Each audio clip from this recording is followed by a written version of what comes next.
The images from last night's crash scene in Rutherford are chilling. Fire crews and emergency vehicles surround what appears to be an SUV with its front end completely demolished. It's unfortunate. It was a devastating scene for everyone down there, the firefighters, the police officers. It's sad. The crash happened just before 11 Sunday evening at the spot where Route 17 South merges onto Route 3 West.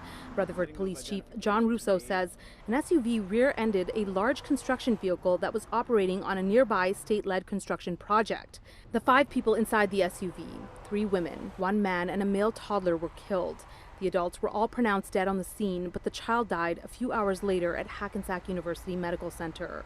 It's truly sad. Not just the child, but 5 individuals down there lost their lives, and it hit you pretty hard. The male operator of the construction vehicle that was hit was not injured.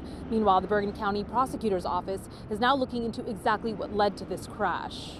Our initial thoughts, there was nothing criminal about this. It's probably just going to be a tragic accident, and it really was. I mean, a devastating scene. It's sad. Police say it appears the toddler was in a booster seat at the time of the crash. The investigation is ongoing. They're asking anyone with information to contact them.